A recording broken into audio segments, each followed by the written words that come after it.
Olá, boa noite, boa noite.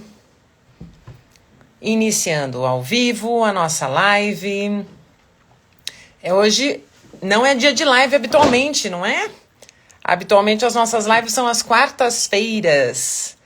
Muito bem. Hoje é uma live extraordinária para falar de um assunto sensacional. Nós vamos falar sobre gestão de pronto-socorro. Qual a importância da gestão de pronto-socorro? Já bastante gente entrando, inclusive 2 dos nossos convidados.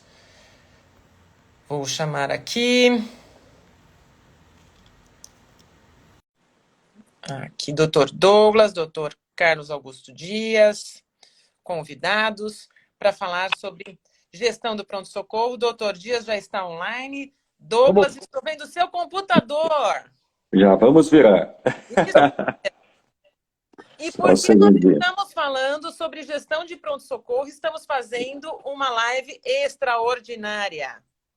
Porque nós teremos um evento extraordinário. Nós vamos ter mais uma edição do nosso workshop de gestão de pronto-socorro.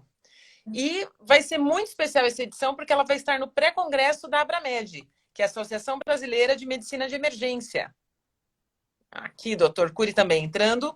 Então, nós vamos estar no pré-congresso da Associação Brasileira de Medicina de Emergência, que será agora em setembro, em Florianópolis. Bem-vindo, Cury. Então, mesma proposta. Só vou falar uma coisa sobre esse workshop. Teremos surpresas ao final da live. Acompanhem. Então, quem temos aqui na nossa live? Dr. Carlos Augusto Dias, CEO do IMED Group, intensivista, emergencista. Dr. Douglas Souza, cardiologista, gestor de pronto-socorro também, sócio-diretor de uma das nossas sociedades operacionais. Moema entrou, Moema fez o nosso último workshop de gestão de pronto-socorro, está brilhando, que eu sei. E Dr. Carlos Cury, Cury, também gestor de pronto-socorro, trabalha conosco na unidade do Metropolitano e também sócio-diretor de uma das nossas unidades. Bem-vindos a todos. E eu quero começar a nossa live trazendo uma provocação. Eu quero saber, Douglas, o movimento do pronto-socorro, ele é previsível ou ele é imprevisível? Boa noite, pessoal. Boa noite, todo mundo. Elô sempre provocativa, né, Elô? Olha, essa pergunta eu acho que eu fui respondendo ao longo dos anos, desde a formação, viu, Elô? Quando eu estava na faculdade, no internato, depois na residência de clínica médica, depois de cardiologia, residência no SUS, a gente olhava para pronto-socorro, parecia o caos, né? Paciente para tudo quanto é lado, faltando recurso sempre, e a gente ficando preocupado, poxa, será que é esse sempre caos? E de repente a gente começa a observar, olhando para o lado, que há certos padrões, né? Então havia certa época do ano que o pronto-socorro ficava mais cheio, certa época do ano ficava mais vazio, havia momentos em que tinha mais determinado tipo de doença, outros meses não tinha essa doença, tinha outras. Às vezes segunda-feira era mais cheia do que sexta-feira, terça é mais cheia do que sábado. Então, mesmo perante esse caos, entre aspas, a gente começa a enxergar padrões. E é assim na vida também, né? Não sei se aí alguém já velejou alguma vez. Se me jogar um barco à vela, eu não tenho a mínima ideia o que fazer lá dentro. Eu vou ficar à deriva. Eu vou aonde o vento levar. Agora, se colocar um marinheiro ali, ele vai ver que tem padrões. Vai ver que a maré tem um comportamento previsível. Vai ver que o vento, a gente pode usar ele a favor. Ele tem um comportamento previsível também. Vai ver que você pode aproveitar as correntezas ou não. E na gestão é assim também, né? Infelizmente, ao longo do tempo, vão se colocando pessoas, e até hoje é assim, que são mais gerentes de escala, num pronto-socorro. E é mais ou menos como me colocar dentro de um barco à vela. Se a gente não souber identificar os padrões, a gente vai ficar à deriva. E sim, dá para ser um bom marinheiro num pronto-socorro. A gente sabendo identificar esses padrões, como diz o Dr. Dias sempre para a gente não sabe o nome deles, mas a gente sabe quando eles virão, quantos eles virão, quando eles virão, com que patologias, com que doenças eles virão. A gente começa a observar esse comportamento e sabe usar esse comportamento ao nosso favor. Então, sim, é bem previsível. Exato. Essa frase é de um personagem do ER, que era feito pelo George Clooney, né, o Doug Ross, e ele falava sempre, e a gente que trabalha no socorro há muitos anos, ele sempre repetia, eu sei que eles virão, eu sei o que eles têm, eu só não sei os seus nomes. Então, exatamente isso. O começo, o pilar da gestão do pronto-socorro é saber reconhecer os padrões que ele manifesta no dia a dia, e a gente faz a leitura do pronto-socorro não como um fenômeno que a gente desconhece, mas como a ciência da gestão do pronto-socorro. E eu, como bom emergencista que sou, né, essa é a grande diferença da terapia intensiva. Se você der 2 altas, você vai ter 2 admissões.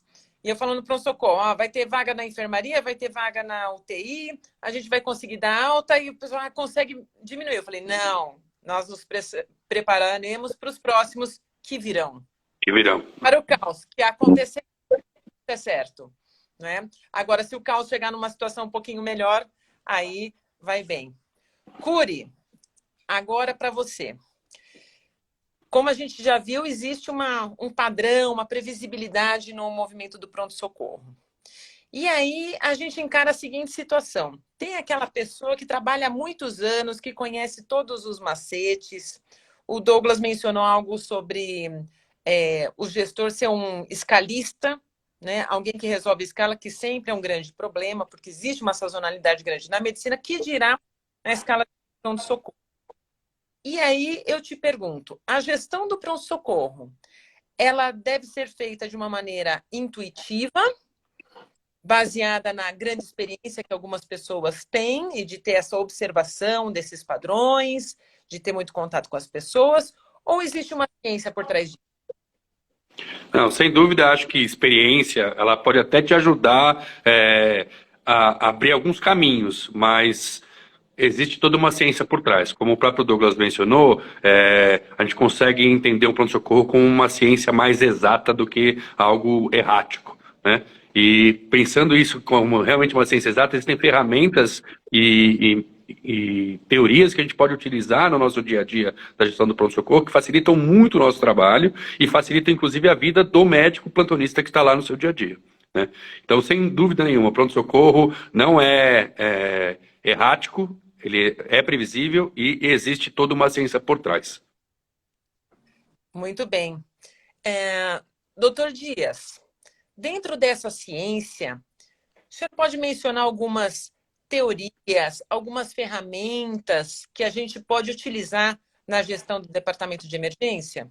Sem dúvida. A gestão do pronto-socorro se baseia em várias ferramentas, hein? E uma das mais importantes é a capacidade da gente adequar capacidade de demanda, baseado no histórico daquele pronto-socorro.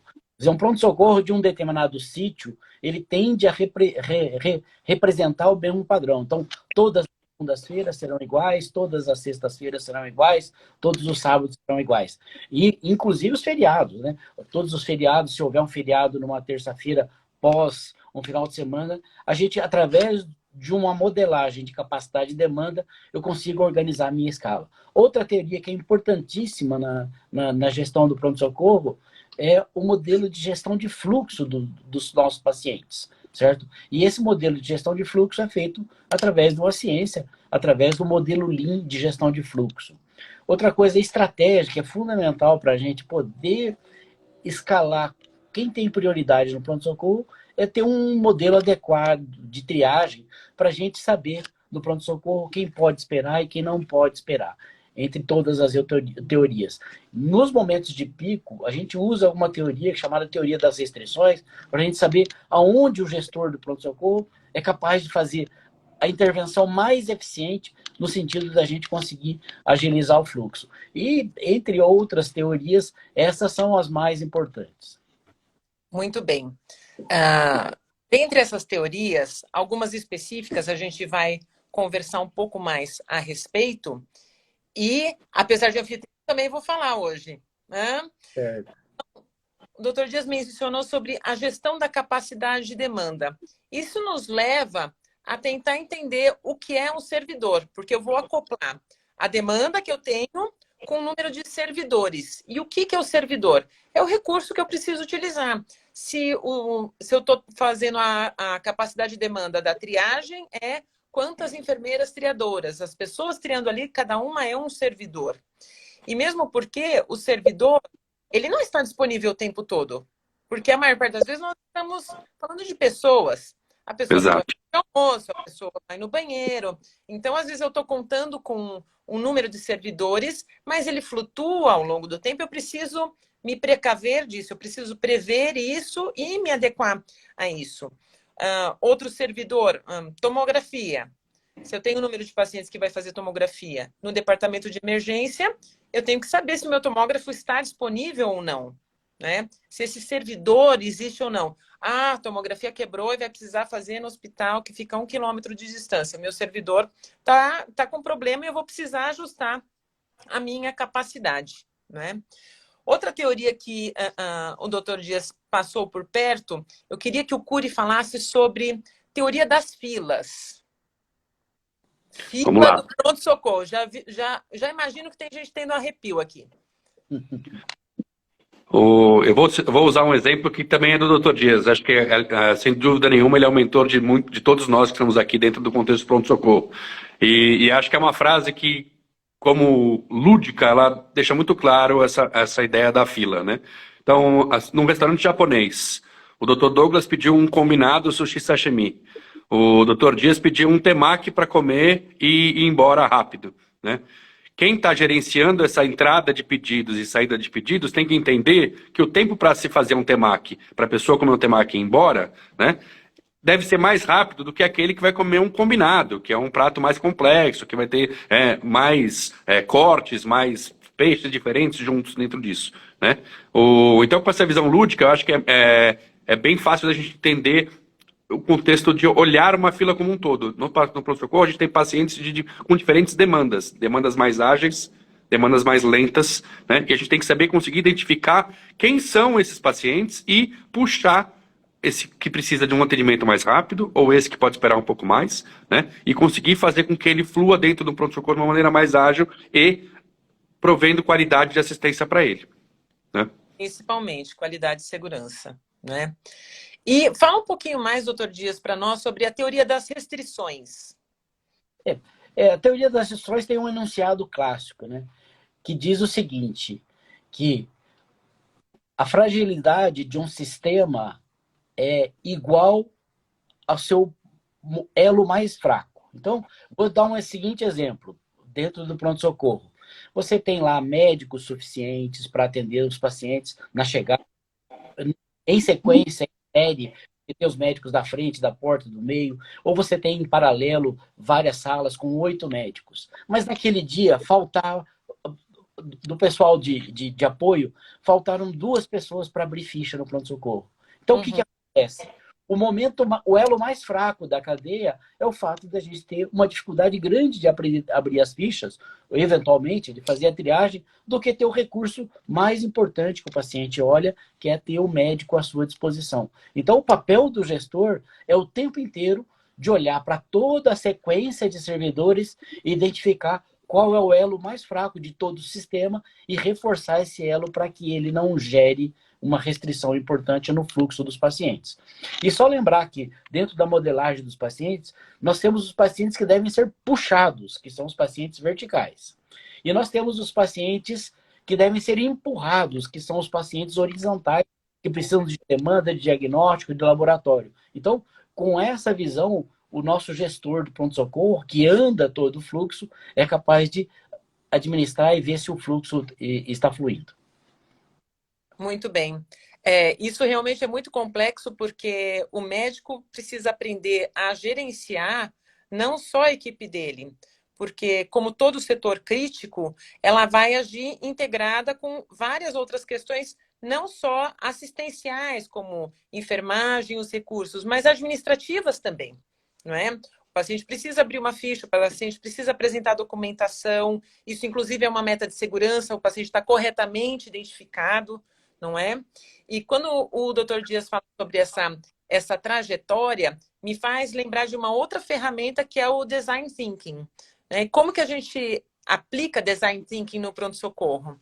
Tem um livro muito interessante que fala sobre Design Thinking, que não é sobre saúde, mas obviamente ele se aplica, que os designers precisam ensinar para os gestores como eles olham de uma maneira sistêmica. E um dos autores desse livro, que é o Tim Brown, ele era dono de uma empresa de design, e a empresa dele foi contratada para desenhar um banco de um trem de alta velocidade que ia ser feito nos Estados Unidos, para que o paciente tivesse uma ótima experiência enquanto estava viajando no trem de alta velocidade. Muito bem. E aí, o que eles fizeram? Eles foram olhar toda a experiência do passageiro. E eles mapearam essa experiência em 11 passos. E sentar no banco do trem era o 8º passo. Então, se o passageiro não tivesse uma boa experiência em como ele agenda a viagem, eles descobriram que o ticket era muito confuso e demorava muito para a pessoa achar uma informação básica que era de qual plataforma o trem vai sair.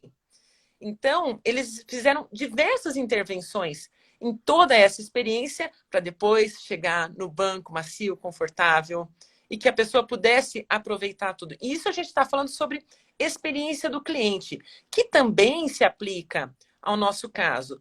Porém, quando a gente pensa em design thinking e aplicar esse conceito a outras questões fundamentais de qualidade e segurança do paciente, ou seja, em todo o trajeto dessa experiência do paciente no pronto-socorro, quais são os riscos que ele tem? E como que a gente pode melhorar a experiência dele, não só do ponto de vista do conforto, de como ele vai ser bem atendido, mas também da segurança dele, que o processo dele seja rápido e seja seguro, né? Então, acho que o Design Thinking é um grande aprendizado e todos nós, como gestores, precisamos pensar como designers, certo? E eu queria saber outra ferramenta do Douglas, vai ser a ferramenta mais longa, Lean. Como o sistema Lean pode nos ajudar no pronto-socorro? Antes disso, entrou uma pergunta do habitante, que já eu vou ler. Mandem suas perguntas. Se tiverem perguntas muito complexas, venham para o workshop de gestão de pronto-socorro, que vamos discutir isso um dia inteiro. Muito Com bem. certeza. Douglas, como que o Lean pode ajudar o pronto-socorro? Ainda até um pouquinho antes disso, né, Lu, o Lean, na verdade, é uma filosofia que é uma das norteadoras da nossa empresa. O Lean, ele cai como uma luva para os problemas atuais, recentes e futuros também, que é justamente a gente adequar a demanda do paciente para um mundo que cada vez exige mais de nós. Exige dentro da saúde mais tecnologia, e isso exige mais custo, mas como a gente entregar mais para o paciente para um custo menor, um custo acessível?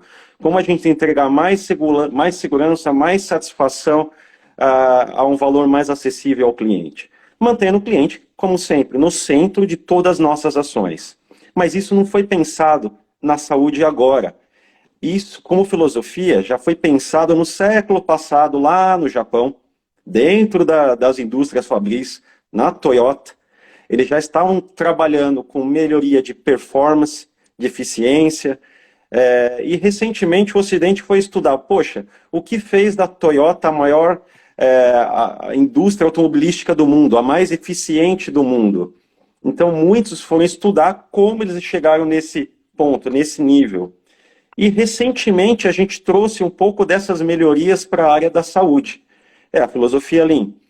E que norteia a filosofia Lean, principalmente a busca incessante em criar valor ao cliente, no nosso caso, ao paciente, e a busca incessante de eliminar desperdícios. E os desperdícios estão em todos os lados, principalmente no pronto-socorro.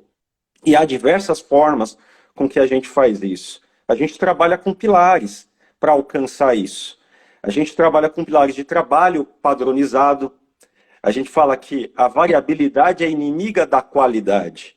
Então a gente trabalha ao máximo a padronização dos nossos processos. Fazer certo desde o começo. A gente tem que ter a possibilidade de a gente parar um processo e corrigi-lo antes que ele se torne um problema maior. A produção ela tem que ser puxada pelo paciente, pelo cliente. Nós estamos lá por ele, nós médicos, os exames estão lá por ele. Então a gente tem que fazer tudo funcionar por ele. E fazer tudo melhor, funcionar bem, a gente também sempre tem que pensar em melhoria contínua, ciclos de melhoria contínua.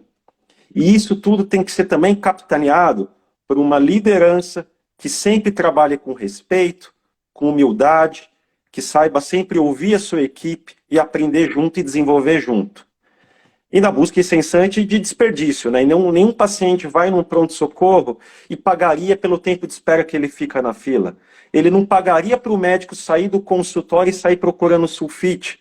Cabe a nós, por exemplo, criar um fluxo para que tenha reposição de materiais, porque o médico cria valor quando ele está em contato com o seu paciente e não fazendo outras coisas. Exato. Então o Lean busca esse norte, e é assim que a nossa empresa também ela é embasada. Muito bem. Perfeito. Habitante, eu já vou encaminhar a sua pergunta, que entrou uma outra, que você comentou agora no final, algo que lida muito com gestão de pessoas, né? Então eu vou encaminhar para você, Douglas, essa pergunta. O Washington nos pergunta, ó lá, hein? Mas é uma pergunta... É boa, é boa. Com colegas de PS que quebram a mão. Desligamento seria a forma mais prudente? Temos uma ferramenta de gestão que podemos usar? Olha, a gestão é um dos pilares mais importantes de gestão. Nós não somos do tamanho que somos hoje se não fossem pelas pessoas. Um dos principais entes do iMed Group são as pessoas. A gente alcança os resultados que a gente tem através das pessoas. E por valorizar tanto que temos uma grande importância na gestão de pessoas. Tirar pessoas é a última coisa a qual a gente recorre. Todos nós acreditamos que todo mundo pode melhorar. Às vezes a pessoa ela precisa de um resgate para entender aonde a gente quer chegar. Isso é uma das missões do líder. E a gente pode desenvolver pessoas, puxá-las a trabalhar conosco para chegar no mesmo resultado. A gente convida a pessoa, a gente vê se a pessoa entende aonde a gente quer chegar. Se ela não quiser estar junto com a gente nesse jogo, tudo bem, é uma escolha dela. Mas temos ferramentas para conseguir resgatar essa pessoa, desenvolver e crescer junto com essas pessoas. Deixa eu complementar aqui, deixa eu entrar aqui nessa seara que é fundamental. Quer dizer, quando você chama alguém para participar da escala do pronto-socorro, independente da posição, você já combinou com ele uma expectativa de entrega. E o que a gente costuma dizer é o seguinte, existe um comportamento desejado desenhado. E esses bons comportamentos é que geram bons resultados. Se a pessoa tem mau desempenho, porque tem alguma falha estrutural ou falha de processo, nós podemos ajudá-la. Eventualmente, talvez o pronto-socorro não seja o melhor lugar de trabalho para aquela pessoa que tem alguma dificuldade, mas a gente vai dar feedback e orientar para procurar outra posição. Então, reforçando o papel educacional que a gente tem de incorporar as pessoas no processo e gerar bons comportamentos para ter bons resultados. Eu acho que esse é o papel do líder. Olha, o Douglas estava falando, me passou um filme pela cabeça de quantos projetos nós entramos. Isso também aconteceu comigo nas gestões que eu fiz antes da IMED, de você entrar numa gestão e o cliente, né, a diretoria do hospital, pedir a cabeça de um número de pessoas. E bem comum. A gente resgatou e levou para outros projetos. Então, assim, o Douglas foi falando sobre isso, sobre trazer as pessoas. Eu penso muito em alinhar com os nossos valores, né? Então, a gente convida a pessoa para estar junto. E, obviamente, que algumas pessoas não ganharam. Não era isso que elas queriam. Elas queriam continuar sendo o quebra-mão. Mas aí são pessoas que estão fora do nosso valor. Mas quantas pessoas nós resgatamos, investimos e continuaram com a gente em vários outros projetos, tiveram oportunidade de crescimento na empresa. Me lembrei muito disso enquanto você falava sobre isso. E às vezes, Elô, às vezes o quebra-mão, na verdade, ele está na posição errada. Às vezes esse cara que a gente acha que é quebra-mão, talvez você colocar ele para ver o fundo do pronto-socorro, ou para ver o meio do pronto-socorro, ele vai funcionar muito bem, né? Então, não necessariamente o quebra-mão significa que ele está aí com o corpo mole. Às vezes ele só está na posição errada. Às vezes também tem o quebra-mão secundário, né? Que ele vê que os outros estão atendendo lentamente, ele fala assim, eu não vou atender rápido. Porque só eu trabalho Sim. no socorro, né? Então ele é um quebra-mão ainda empoderado, né? De falar assim, só eu que trabalho aqui, então eu vou fazer no meu ritmo, em outro ritmo, né? Que às vezes ele tem capacidade de fazer algo diferente.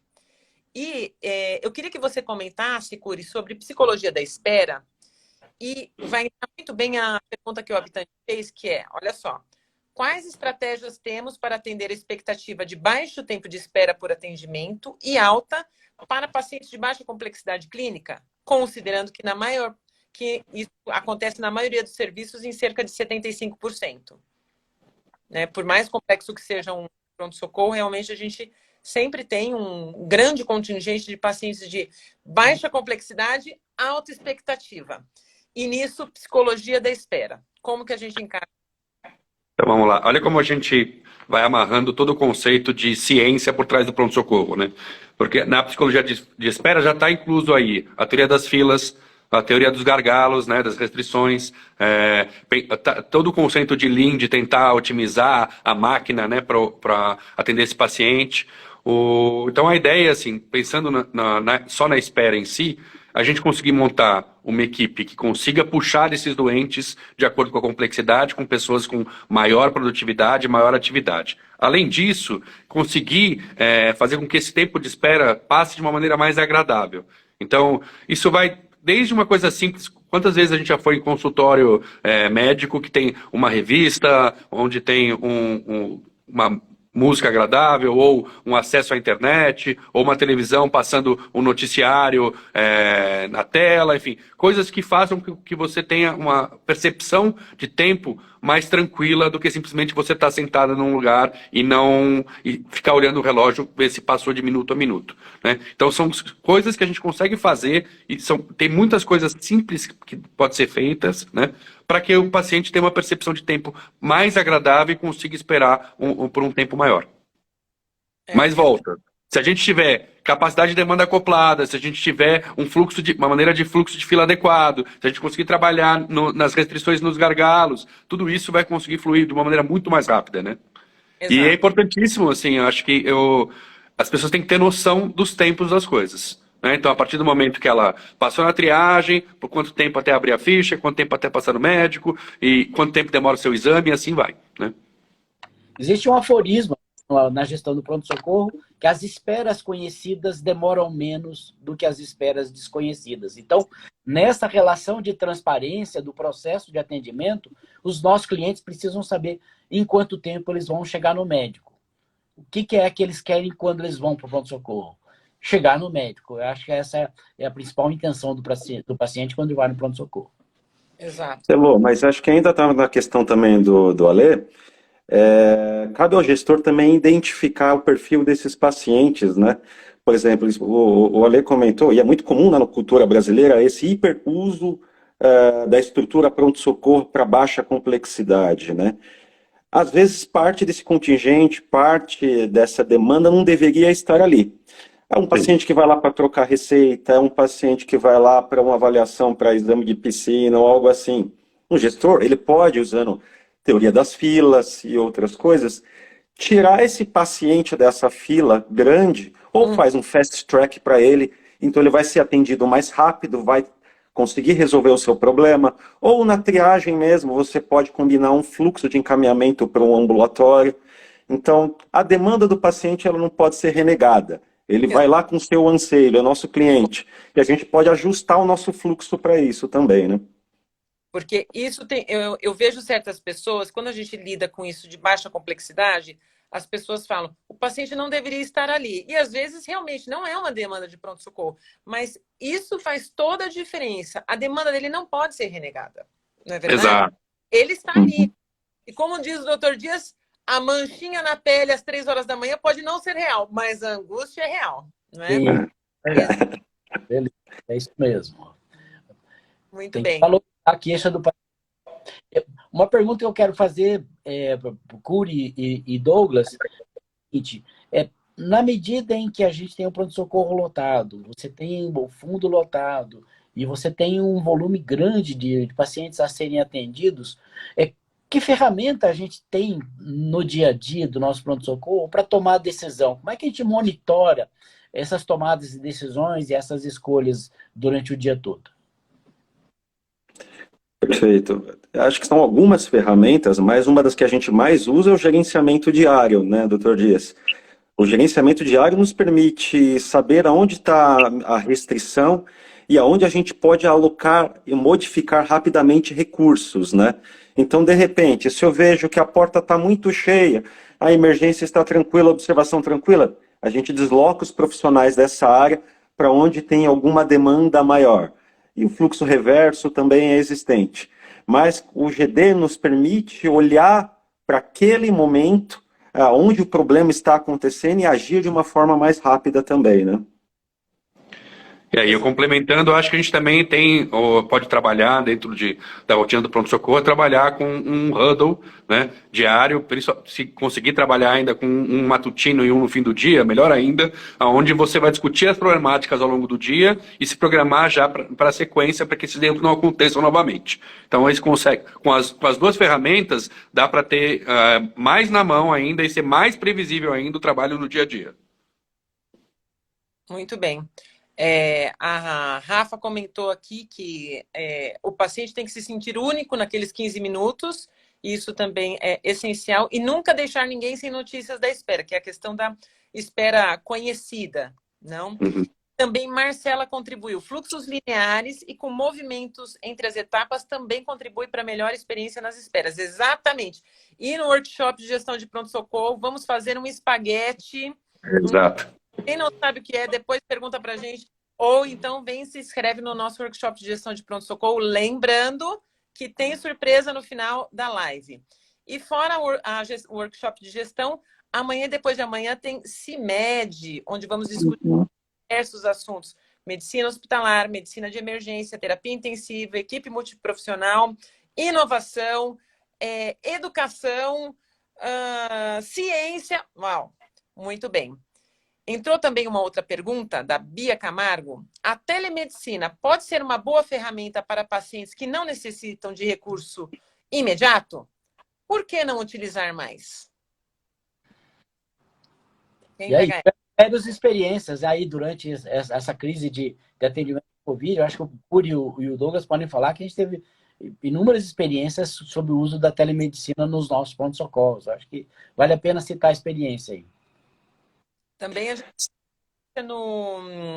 no Santa Catarina, que foi matéria da Exame, como um projeto de inovação, como a telereavaliação. O paciente passa pelo tratamento, mas existe uma estratificação e a reavaliação dele vai ser feita fora. Então, ele vem, faz seus exames e um médico entra em contato com ele com os exames prontos e dá conduta. Isso para pacientes de baixa complexidade, existem métodos que a gente pode utilizar para avaliar qual paciente pode ir, qual que não pode ir, não é mesmo?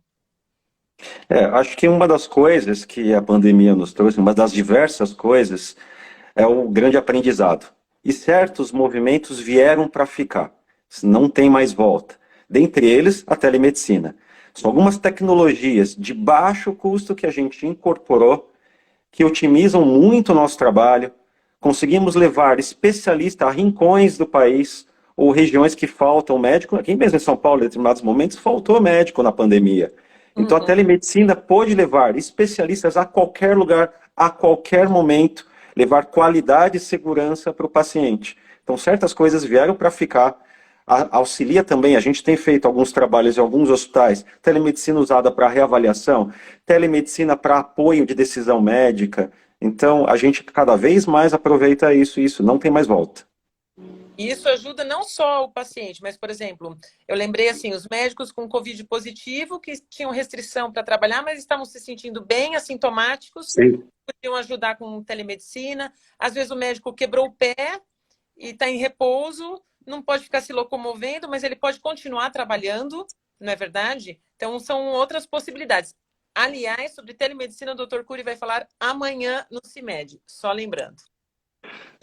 Puxando outro exemplo da telemedicina, eu acho, ou a gente falou, enfim, de telemedicina para reavaliação, ou como o apoio clínico. A telemedicina não necessariamente o paciente precisa fazer em casa. A gente já também teve modelos de onde a máquina, o computador, ficava no próprio pronto-socorro. Então o paciente passava na triagem, na ficha, e ia para o consultório na telemedicina. Né? Então o médico à distância conseguia resolver esses pequenos problemas mais rápidos. Então, não necessariamente precisa ser feito de casa. A gente pode também ter uma telemedicina interna, dentro da própria fila do pronto-socorro, né? E quando esse médico está ocioso, ele é mais uma pessoa que pode nos ajudar, não é mesmo? Exato, exato. Existe uma outra ferramenta muito importante na gestão do pronto-socorro, que inclusive ela é uma das bases de tudo que você vai programar e de você entender tudo que você precisa melhorar, que é o mapeamento de fluxo de valor. Queria que o Dr. Dias comentasse a respeito. Dentro da jornada do paciente, dentro do pronto-socorro, ele passa por essas várias etapas dentro desses servidores.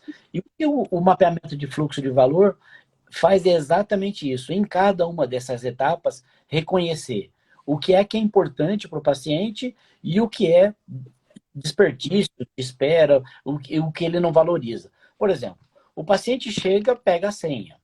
Certo? Quando ele pega a senha para ser atendido, para ir para a triagem, ele não veio para ficar esperando 40 minutos para fazer a triagem. Então, quando eu faço o mapeamento de fluxo de valor, eu vou fazer a contabilidade de quantos servidores de triagem ele tem para eu fazer uma métrica de qual é o volume qual a espera aceitável para o tempo de triagem, 5 minutos, 7 minutos. E aí eu vou fazendo essas etapas dentro do mapeamento de fluxo de valor para identificando aonde em cada etapa eu tenho desperdício, ou onde em cada etapa eu entrego o valor para esse doente, que ele reconhece, e aí, com esse mapeamento de fluxo de valor, com a estratégia Lean, eu faço o desenho da experiência do paciente e vou fazendo a melhoria contínua na medida que eu vou reacessando esse mapeamento de fluxo de valor. Então, é uma ferramenta Lean fundamental para a gente saber se o fluxo do paciente está adequado ou não. O Diogo Rossi comentou aqui, tact, ritmo. Obrigada, viu? Porque eu falei sobre tact time. Certo. Aí já tem especialista de qualidade usando os termos. Mas é uma ferramenta que eu acho que vale para qualquer setor. Assim, ela é para qualquer gestor médico, é uma ferramenta fundamental para você fazer toda a trajetória, entender onde tem valor, onde não tem, onde você pode ganhar tempo, onde você pode perder tempo, né? E no pronto-socorro, nessa dinâmica toda, é fundamental assim, esse conhecimento dela. Porque existe muita visão errática de que a gente sempre tem que aumentar o número de servidores, né? Essa é a última opção que deve ser feita, é a mais cara e muitas vezes a mais ineficiente. Às vezes a gente tem muito trabalho para fazer antes de aumentar o número de servidor, eliminar os desperdícios. E o mapeamento de fluxo de valor nos ajuda a encontrar esses desperdícios, né? Exato. Teve um pronto-socorro onde eu estava alguns meses atrás, e sala vermelha lotada, de pacientes graves. E, porque não tem mais vaga, não tem mais vaga. Eu falei assim, olha aqui, se hoje abrir uma UTI de 20 leitos aqui, a gente tinha uma demanda de uns 15 críticos. Falei assim, vai encher e amanhã o problema é o mesmo. É o mesmo. Porque tem eficiência nos processos, porque ali era um grande trabalho a ser feito. E nessa questão do mapeamento de fluxo de valor, onde a gente vê o que é importante para o paciente, entra aquilo que o Dr. Dias já comentou. O que o paciente quer no pronto-socorro?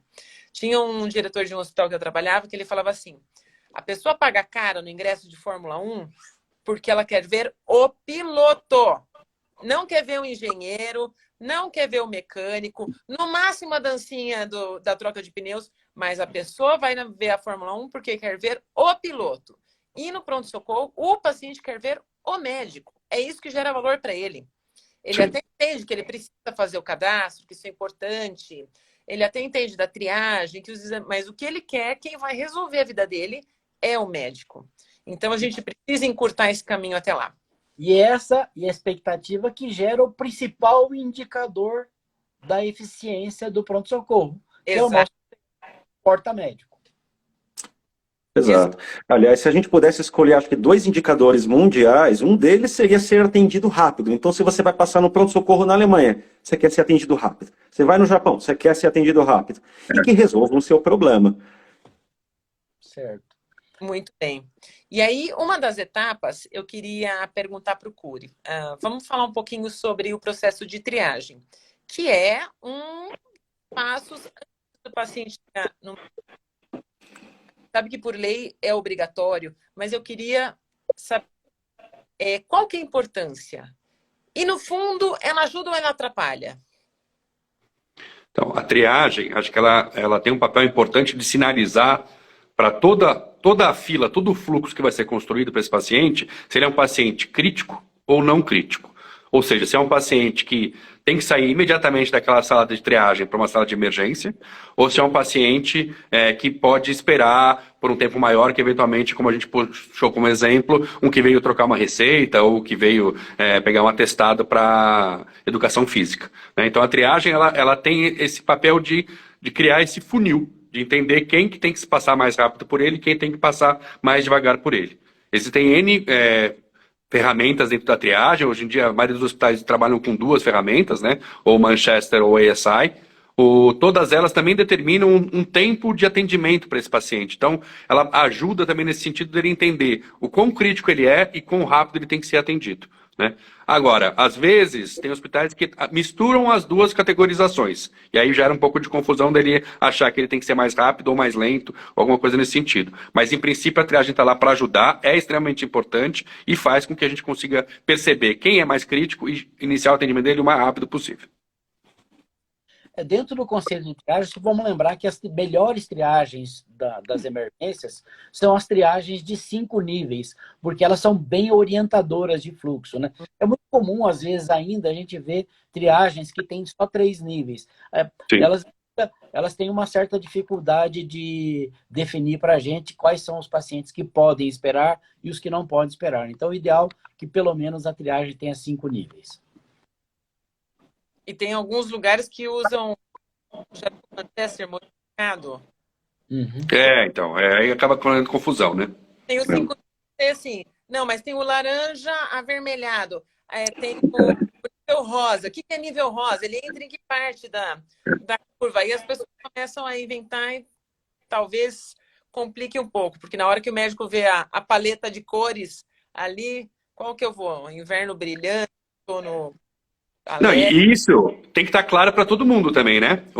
Esse entendimento do qual é a ferramenta da triagem, e isso tem que ficar claro para todos que participam desse processo, para entender justamente quem ele vai priorizar, por que vai priorizar e assim vai. Senão, se for uma coisa que não fica muito claro, ninguém sabe o que cor ou que nível esse paciente está e como puxar ele mais rápido ou não, né? Inclusive essa comunicação com o paciente também, né? Não é incomum, se a gente não trabalhar bem essa comunicação com o paciente, as reclamações de que, poxa, alguém está sempre passando na minha frente, né? Exato. Lembrando que a gente está lá pelo paciente, ele deve ser informado e tem o direito de ser informado sobre as esperas. Exato, exato. Douglas, aproveitando você e falando sobre o paciente que vê que o outro passou na frente dele, quantos tipos de pacientes que nós temos no pronto-socorro? Dá para a gente pensar em algumas maneiras, mas a mais comum, Elo, é a gente pensar nos verticalizados e os horizontais, né? Então, aqueles que precisam deitar ou estão deitados, ou aqueles que chegam andando, aqueles que estão em pé. Até porque os recursos que precisaremos, as medidas de tempo, a dedicação e o valor que a gente precisa agregar para os pacientes são diferentes para cada caso. Uhum. Exemplo, por exemplo, os protocolos gerenciados, dor torácica, sepse, AVC. Tempo é crucial para esses pacientes. Então, a gente precisa dedicar todo um processo, um fluxo para determinados pacientes. Então, a gente costuma desenhar fluxos e processos para pacientes verticais e para pacientes horizontais. E Cury, o que você acha que esses pacientes têm expectativas diferentes? Sem dúvida, né? Os pacientes ditos horizontais são pacientes, evidentemente, mais críticos, né? Então, existe primeiro um nível de ansiedade maior para a resolução do seu problema, né? Porque ele tem um entendimento, entre aspas, que ele é grave, que ele tem alguma coisa mais séria, porque ele está lá deitado ou numa sala de emergência ou numa observação, né? Então, a expectativa dele é maior no sentido de uma ansiedade do que eu tenho e que problema vai ser resolvido. Diferente do paciente que o fluxo vertical, que normalmente é um paciente com questões mais simples, que ele literalmente vai entrar e sair do consultório para resolver. Então, o nível de expectativa e de ansiedade desse paciente normalmente é um pouco menor do que o horizontalizado, né? E o tempo médio? Quanto tempo os pacientes aceitam ficar no pronto-socorro até esperar uma definição? A gente tem esse indicador também, que gostaria que você fizesse comentário desse indicador. É comum o que a gente tem, que trabalha e o que é descrito muito em literatura, é que o paciente, normalmente, até sem atendido, em até 1 hora, ele ainda mantém o seu nível de paciência, né, para ser atendido pelo médico. Acho que aí volta o que a gente comentou antes. O paciente está lá para ver o médico. Se bater 1 hora e ele ainda não passou na triagem, não passou para abrir ficha, aí a confusão é bem diferente, né? Mais 1 hora para ser atendido pelo médico. Assim como a gente normalmente calcula todo o processo, se o paciente passa por exames, medicações, etc., que esse paciente fique no máximo até 3 horas dentro de um pronto-socorro, para que ele saia contente com a sua experiência, sentindo que tudo que podia ser feito por ele foi feito. Legal. E alguns estudos até mostram também que, usando esses números que o Corey falou, está certíssimo, é de que a insatisfação do paciente cresce exponencialmente a partir desse tempo. Ou seja, você pode ter feito tudo certinho por ele, mas a chance de ele ficar insatisfeito com maior tempo de espera é muito grande. Exato. Muito bem. Eu já liberei a primeira surpresa da noite. Inscrição no Congresso Brasileiro de Medicina de Emergência, CBMED, todo mundo vai ter acesso. Tem o cupom presencial 20% de desconto na inscrição do Congresso. Mas calma que Muito tem... bom. Agora eu queria que o Dr. Dias falasse sobre outro tipo de diferença que é muito importante quando a gente fala sobre gestão. Quais as diferenças de gestão do departamento de emergência num hospital público e no privado?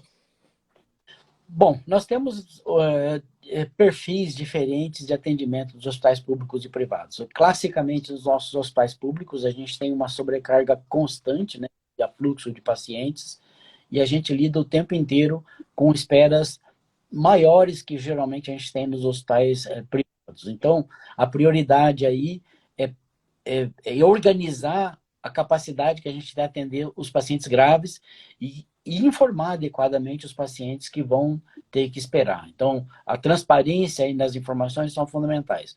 No hospital privado, hoje tem um volume de baixa complexidade ainda elevada nos atendimentos e, geralmente, a gente tem um volume de recursos maiores, o que faz com que a gente consiga atender os pacientes de baixa complexidade numa velocidade maior. Não é incomum a gente ter filas importantes. Expectativa maior também, né? Expectativa maior dentro do hospital privado. Então, não é incomum nos hospitais públicos a gente ter filas de espera para os pacientes de baixa complexidade de até 2 ou 3 horas, infelizmente, no Brasil. E a gente tem um problema ainda no Brasil que alguns lugares da Europa e Estados Unidos já resolveram, porque o acesso aos nossos pronto-socorros, tanto privados como públicos, ainda é um acesso livre. Eles não são referenciados. Nos hospitais públicos que a gente tem acesso referenciado, a gente pode organizar mais a fila do PS e organizar mais o recurso. Muito bem. Tem um comentário do Marcos Machado. O Marcos sabe atender. Campeão de elogios lá no Metropolitano. Todos vocês estão deixando muito claro que o fluxo do PS é uma comunicação constante para ser muito bem aproveitado todo o tempo com precisão para dentro do serviço. Exatamente isso. Bem. E já começando a nos encaminhar para o final, se alguém tiver dúvida ainda poste para nós, ainda tem tempo. Eu queria saber se alguém está começando a fazer gestão, que é aquele cara que está há muitos anos no pronto-socorro e o diretor falou, é você, meu filho. E ele entendeu que ele não tem expertise. É possível a gente aprender tudo isso rapidamente? Sem dúvida. Com certeza. Como? Acho que pode entrar um link aqui, ó.